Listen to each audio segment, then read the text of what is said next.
2 روز تک وہ ٹھیک سے کچھ کھا بھی نہیں سکیں۔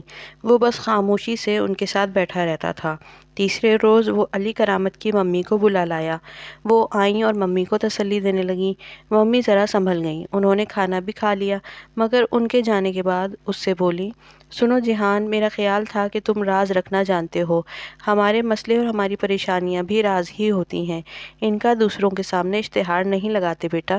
جو انسان اپنے آنسو دوسروں سے صاف کرواتا ہے وہ خود کو بے عزت کر دیتا ہے،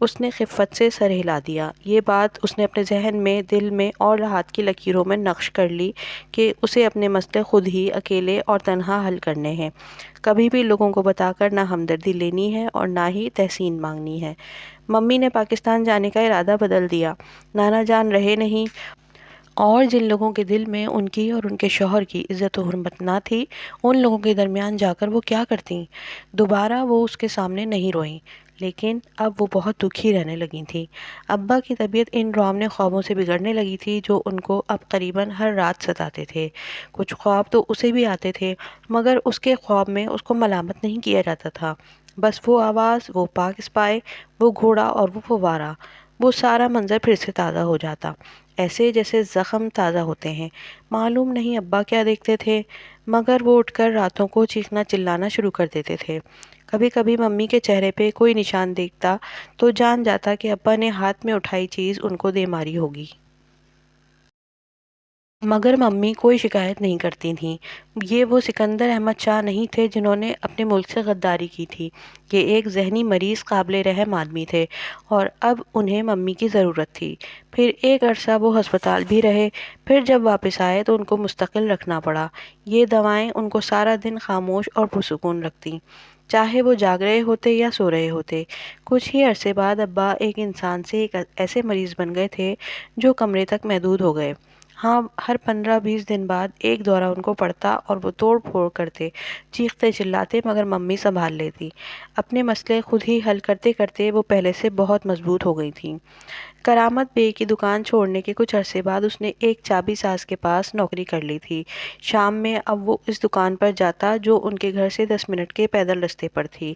اگر اسے کسی کام میں مزہ آتا تھا تو وہ چابیاں بنانے میں تھا۔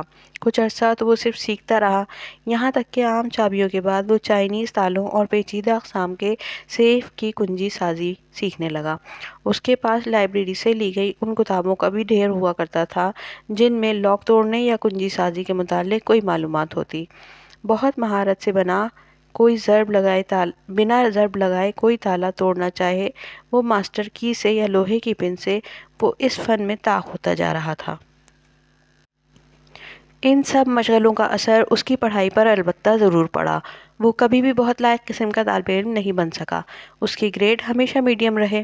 وہ ذہین تھا مگر اس کو پڑھائی میں دلچسپی نہ تھی۔ دوسرے کام اسے زیادہ دلچسپ لگتے تھے۔ اس کی 14ویں سالگرہ بیتے زیادہ وقت نہیں ہوا تھا جب فرقان ماموں نے اطلاع دی کہ وہ اور سلیمان ماموں ترکی آ رہے ہیں۔ خون پانی سے گاڑھا ہوتا ہے، اس نے یہ دیکھ لیا۔ ممی پرانی تلخیاں بھلا کر ان کے آنے کی تیاریوں میں لگ گئیں۔ انہوں نے جیسے دل سے ماموں کو معاف کر دیا تھا۔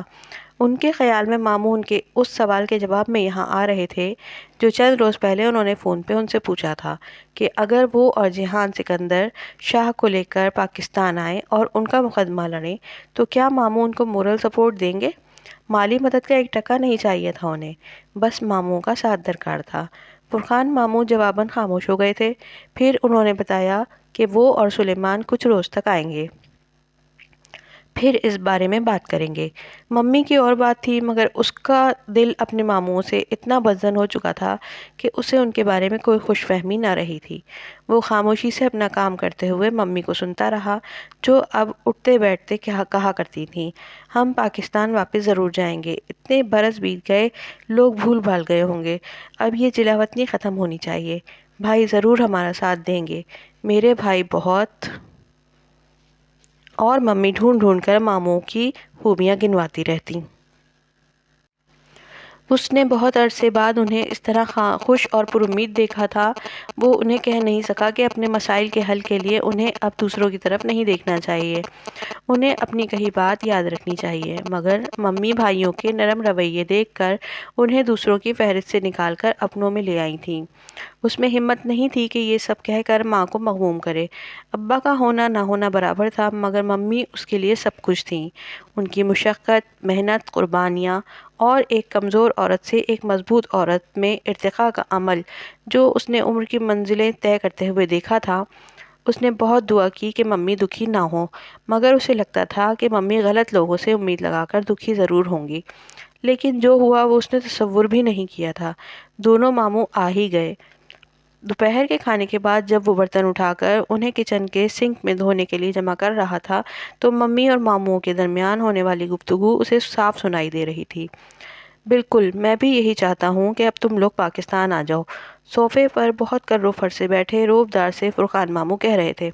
ان کی بات پہ کچن میں کھڑا جیہان تو ایک طرف، ممی بھی حیرت زدہ رہ گئیں۔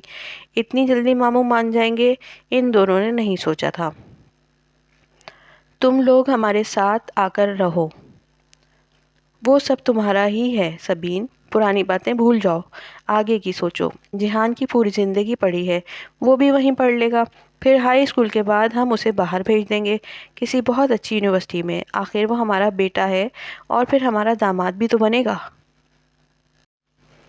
فرقان ماموں نے کہتے ہوئے ایک نظر سلیمان ماموں پر ڈالی۔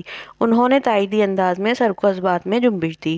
وہ ایسے ہی تھے، بڑے بھائی کے ادب میں ان کی ہر بات کی تائید کرنے والے۔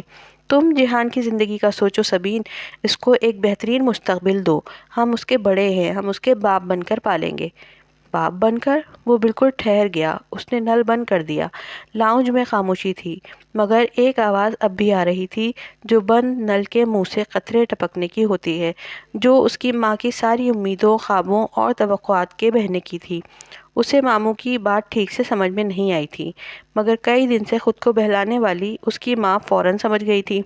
جب ممی بولیں تو ان کی آواز میں بھائیوں کی محبت کو ترسی، رشتوں پر مان رکھنے والی عورت نہیں، بلکہ ایک خوددار عورت کی جھلک تھی، جس کے نزدیک اپنے گھر کی خودداری سب سے بڑھ کر تھی۔